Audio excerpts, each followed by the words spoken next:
Okay, Paul, so with our visitor system, can you tell us about some of the features we've developed with it? Yeah, of course, Terry. I think one of the main features is if you collect data on something, you've got to be able to report on it. You've got to be able to interrogate that data as well. It's really imperative in the construction industry. Okay, so one of the things that we've done with our visitors management system is to enable reporting.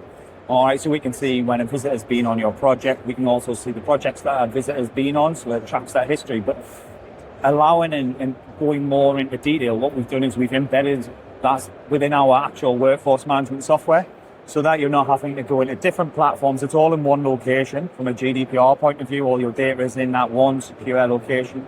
You have that one center of truth. So we've really tried to encompass the ethos of Biosite and what we do with our visitors management software. And so that's going to be including things like hours spent on site as a visitor, site roll calls, visitor, fire roll call reports for a visitor as well.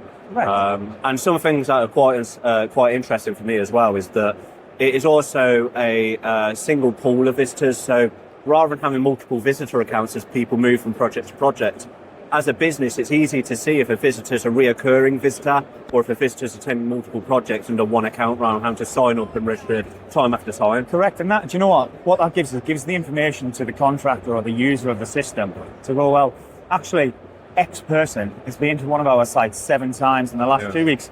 Really? Are they a visitor? So it allows and gives the contractor the confidence of the data, but also be able to manage and utilize that data moving forward, which is really important. I think it's a key understanding of how a customer's going to use the project and understand, okay, is this person actually a visitor, or is it another route to gain access to site without going through a full onboarding? Correct. One of the things that I found quite interesting with the features as well is that a visitor can self-enroll and self-register, and there's not a hardware requirement for projects and sites. So something that's quite nice is that site can set up a QR code or send out a pre-enrollment link, and visitors can use their own devices to complete a visitor onboarding process. So I think some of the things that you can capture in there is like confirmation statements, agreements. So if you want people to pre-agree to how they'll be handled on site rules, regulations, things of that nature, so it's a pre-approval process. Yeah, so it's a pre-approval process, it's a confirmation statement. And I think actually we'll always talk about the fire roll call, all right? Well, actually, how do you know that your visitor knows where the muster point is, or actually what fire alarm systems in use so they know and understand the fire alarm tone? Or actually, could be utilising our fire alarm system that has both fire and first aid. So actually, do they know the 2 different tones and what that's for? So visitors management allows you to give your visitor that extra bit of information, which is really imperative. I think that then ties in quite nicely. It's quite key about nominating hosts for visitors. So if there is a fire event on site, you're very quickly going to need to understand who is a visitor, are they currently on site, and who is the nominated host for that visitor. Because if I'm having a fire marshal come and do a fire roll call in our app, for example, the idea here was that I have a visitor in front of me or I have a nominated host in front of me, I need to very quickly identify how that relationship is handled. So is there a host in front of me? Where is that visitor? Or is there a visitor in front of me? Where's your host gone?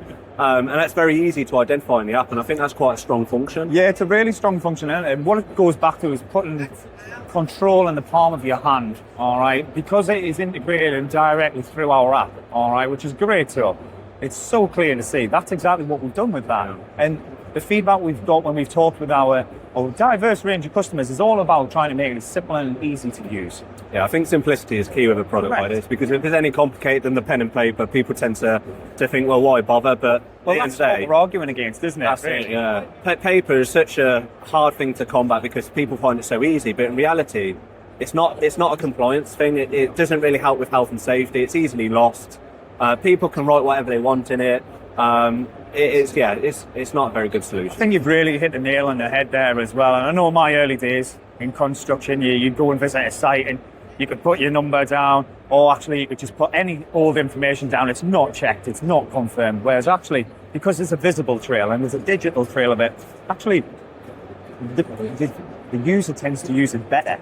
I think the ability also to attach a photo of the visitor into their account is also a strong function. So especially for large projects, you might not be fully aware of all your visitors on the project, but in the event for fire roll call, you can quickly identify visitors. Bring up a profile picture for that visitor, so it's easier to identify them in the crowd. Yeah, you can match Paul his palm. Yeah, exactly. Exactly, yeah. Perfect. Thank you very much. Absolute pleasure, Terry. Thank you.